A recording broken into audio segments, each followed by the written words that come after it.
और चलिए खबरों की शुरुआत बड़ी खबर से कर लेते हैं और यह बड़ी खबर लखनऊ से सामने आ रही है। कल गोरखपुर के दौरे पर रहेंगे मुख्यमंत्री योगी आदित्यनाथ। सामूहिक विवाह कार्यक्रम में शामिल होंगे। विकास परियोजनाओं की भी बड़ी सौगात ये देंगे।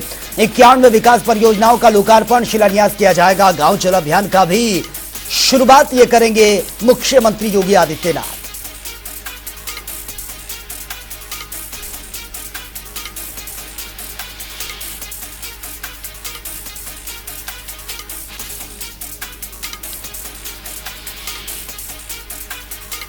तो सामूहिक विवाह कार्यक्रम भी यहां इसमें भी शिरकत करेंगे और तमाम विकास की परियोजनाएं हैं उसका भी लोकार्पण किया जाएगा। गांव चलो अभियान की भी शुरुआत ये की जाएगी।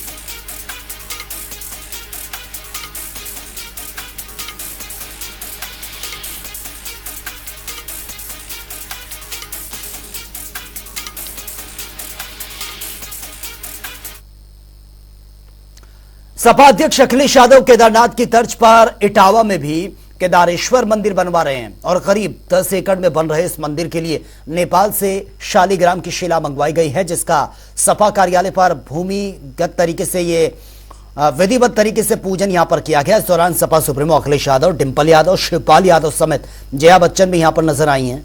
वहीं अखिलेश यादव ने सोशल मीडिया पर शालिग्राम की पूजा का वीडियो शेयर किया है।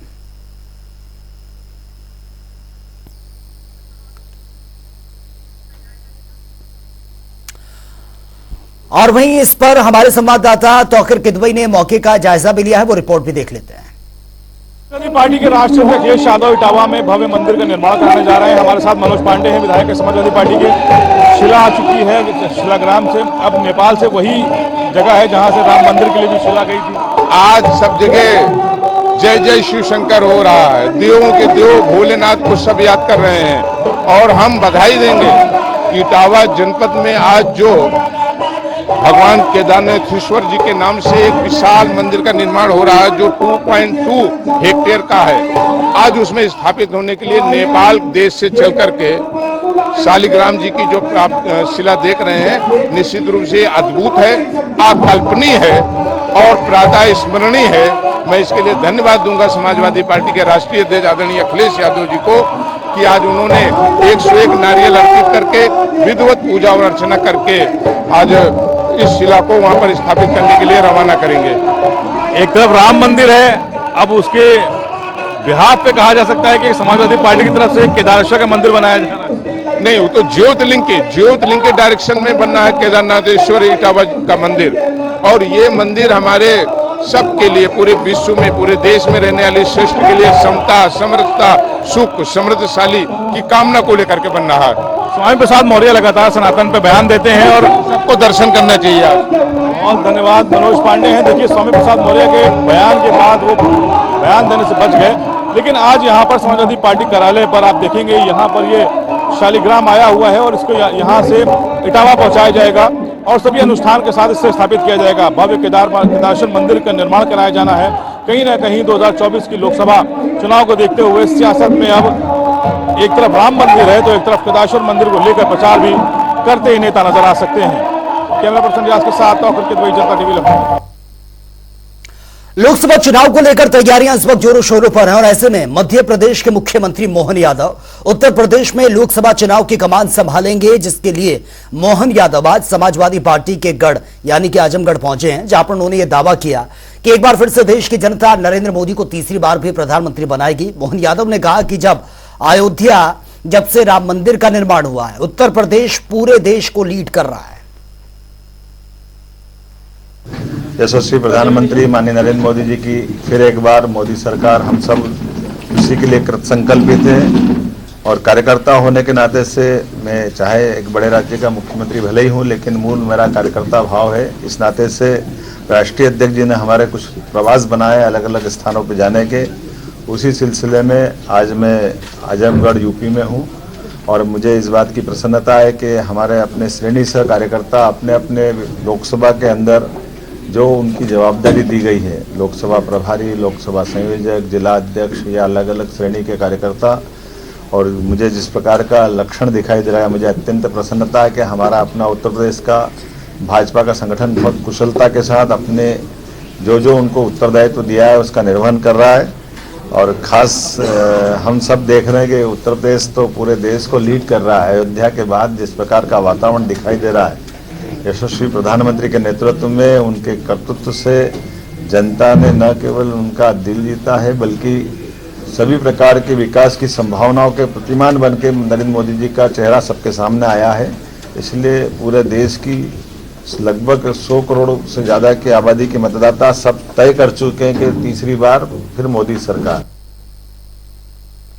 और उधर केंद्रीय मंत्री साध्वी निरंजन ज्योति ने फतेहपुर जिले को करोड़ों के विकास कार्यों की सौगात दी है। दरअसल साध्वी निरंजन ज्योति ने प्रधानमंत्री ग्राम सड़क योजना के अंतर्गत 48 संपर्क मार्गों का लोकार्पण शिलान्यास किया। इस दौरान साध्वी निरंजन ज्योति ने किसानों के आंदोलन पर बयान देते हुए सरकारों की जमकर तारीफ की है। पहले की सरकारों की उन्होंने कहा कि पहले की सरकारों में किसान आत्महत्या करने के लिए मजबूर थे, लेकिन आज बीजेपी की सरकार में किसानों का भला हुआ है। मुझे लग रहा है कि इस सरकार के द्वारा जितना किसानों का भला हुआ है, पहले किसान आत्महत्याएं करते थे। आपने देखा होगा कि कर्ज में डूब करके पहली सरकार है जो मुझे याद है कि 2014 के पहले 900-1000 में गेहूं खरीदा जाता था किसानों से, आज 2,500 में लगभग खरीदा जा रहा है। इस ऊपर है। और बाजरा जो 900-1000 में 800 में बेच के लोग चले जाते थे, उसको भी 2500 रुपये में कर दिया गया। मक्का को 3000 में कर दिया गया, जौ को भी कर दिया गया। तो मुझे लग रहा है कि सरकार ने जो काम किया है, मेरा अनुरोध है अपने किसान भाइयों से कि सरकार आपकी है, सरकार आपके लिए काम कर रही है।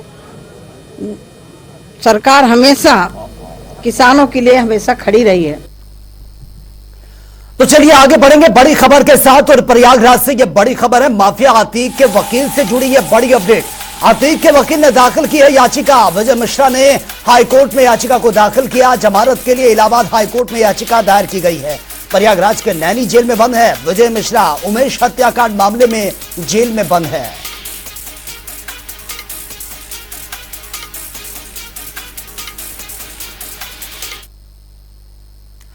वरिष्ठ पत्रकार और लेखक नरेंद्र भदौरिया की लिखी पुस्तक अनंत के आज नवीनीय संस्करण का लोकार्पण किया गया। इसके साथ ही प्रभु राम के जीवन मानव मात्र के लिए आचार संहिता पर विचार गोष्ठी का भी आयोजन हुआ है। और आपको बता दें कि इस पुस्तक में सनातन धर्म में उठ रहे अपवादों से भी पर्दा उठाया गया है।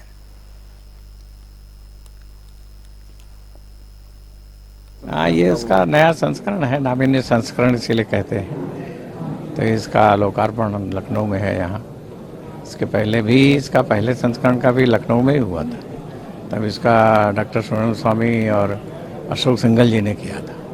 क्या है सर इसके कुछ चंद? इसमें लेखों का ही संग्रह है, हमारे लेखों के ही संग्रह है इसमें। और कुछ लेख पहले के उससे बदले गए हैं, कुछ नए डाले गए हैं, कुछ में परिमार्जन किया गया है। इसी तरह की चीजें हैं। अनंत नाम है, अनादि अनंत। हमारी पुस्तकों के नाम ही इसी तरह के हैं। आज से ही मैंने शुरू किया है अभी लिखना।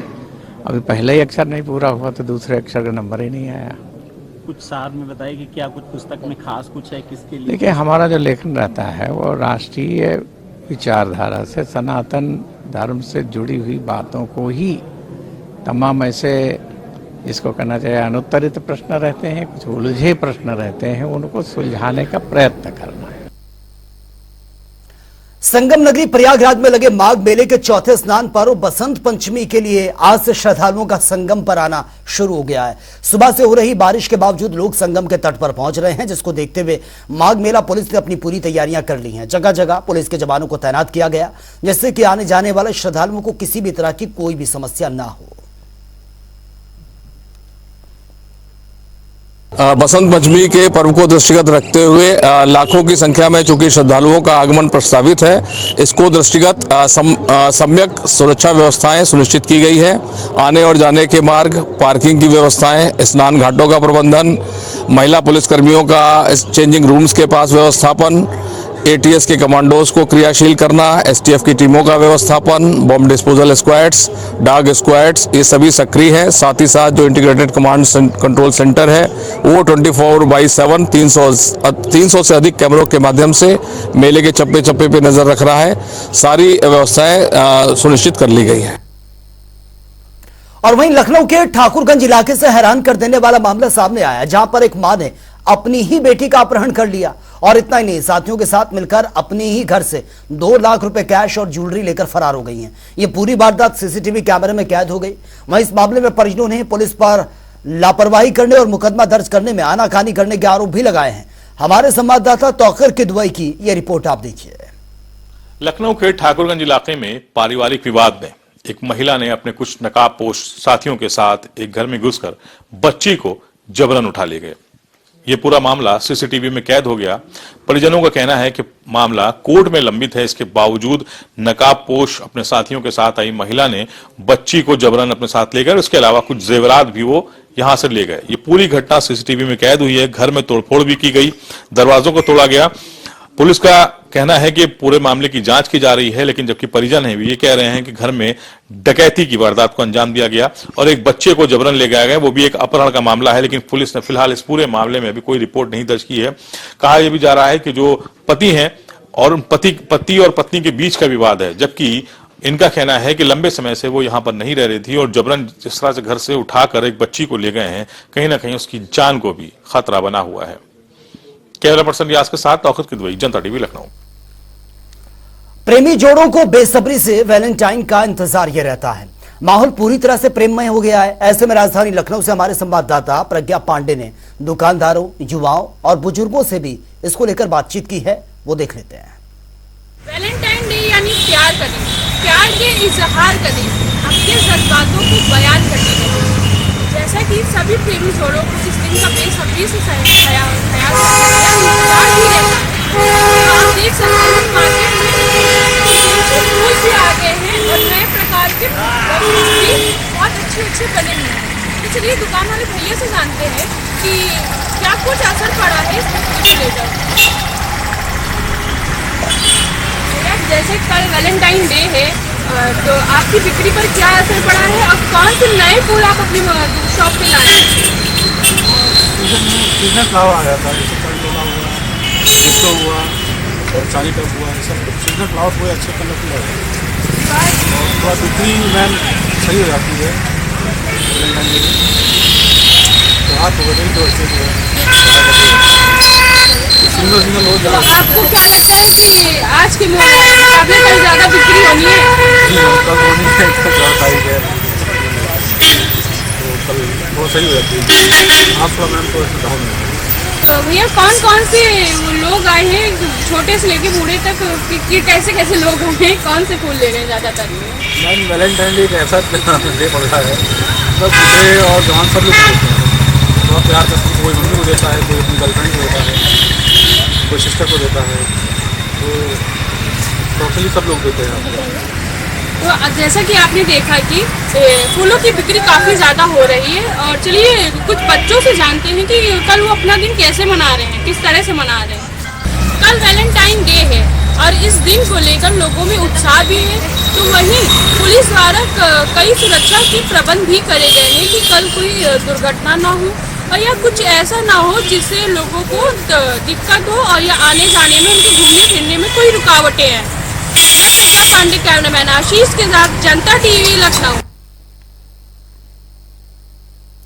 प्रयागराज माघ मेला क्षेत्र में अखिल भारतीय धर्म संघ के शिविर में युवा चेतना की ओर से सम्मान नागरिक संहिता और उसकी आवश्यकता को लेकर व्याख्यान का आयोजन किया गया है, जहां पर स्वामी अभिषेक ब्रह्मचारी ने दीप प्रज्वलित करके व्याख्यान का शुभारंभ किया। तो वहीं इस दौरान मौलाना आजाद राष्ट्रीय उर्दू विश्वविद्यालय के पूर्व चांसलर जफर सरेशवाला ने मुख्य अतिथि के रूप में शिरकत की है।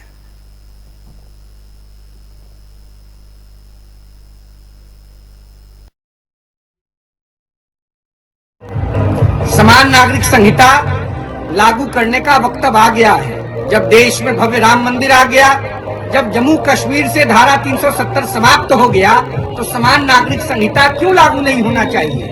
हम देश के प्रधानमंत्री आदरणीय नरेंद्र मोदी जी से मांग करते हैं, आग्रह करते हैं कि देश में एकरूपता लाने के लिए समान नागरिक संहिता को लागू किया जाना चाहिए।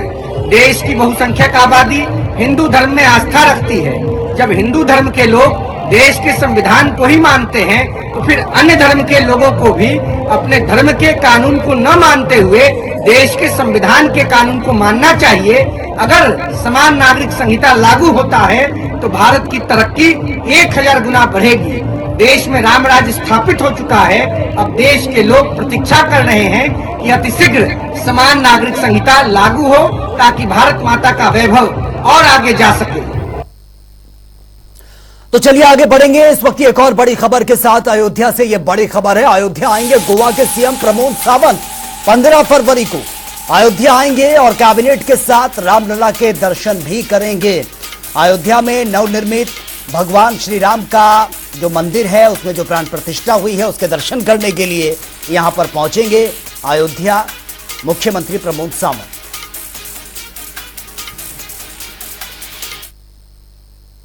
और अब बात होगी 4 मिनट में 18 मंडल की।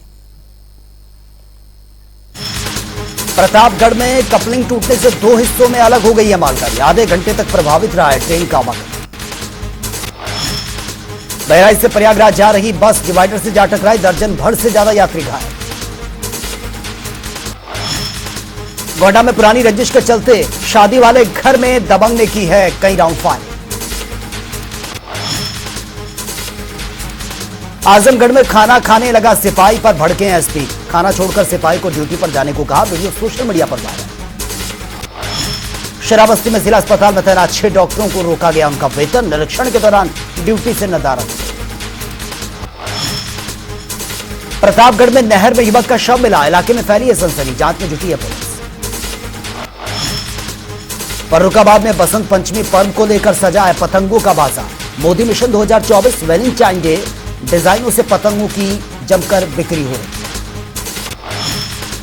कानपुर में अपार्टमेंट के बेसमेंट में मिला है चीफ सिक्योरिटी ऑफिसर्स का शव। संदिग्ध परिस्थितियों में यह मौत। जांच में जुटी है पुलिस। मैनपुरी में एसडीएम सीओ ने अपनी सर्किल में फीस कमेटी की बैठक की है। पुलिस के साथ तालमेल बनाने को लेकर यह बैठक हुई। अलीगढ़ में शहीद क्रांतिकारी वीरों को भारत रत्न देने के लिए राष्ट्रपति के नाम डीएम को सौंपा गया ज्ञापन। तमंचे की नोक पर महिला से लूट का मामला अलीगढ़ से सामने आया। सीसीटीवी में कैद हुई है सारी घटना। अमरोहा में राम मंदिर में लगे होर्डिंग उतरवाने पर नाराज सभासद धरने पर बैठे। नगर पालिका के चेयरमैन के खिलाफ मोर्चा खोल दिया। मिर्जापुर में बाबू का वेतन काटे जाने के विरोध में प्रदर्शन। बिजली विभाग कर्मचारियों ने किया धरना प्रदर्शन।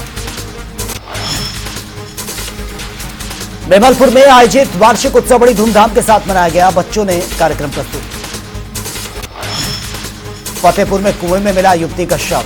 पिता की डांट से नाराज युवती ने आत्महत्या। लखनऊ में घर में लगी है भीषण आग। फायर ब्रिगेड की टीम मौके पर पहुंची। आग को कंट्रोल किया। मिर्जापुर में रुक रुक कर हो रही है बारिश। तेज बारिश से गेहूं सरसों की फसलों को नुकसान। मिर्जापुर में बदला मौसम का मिजाज। तेज गरज के साथ बारिश ओलावृष्टि।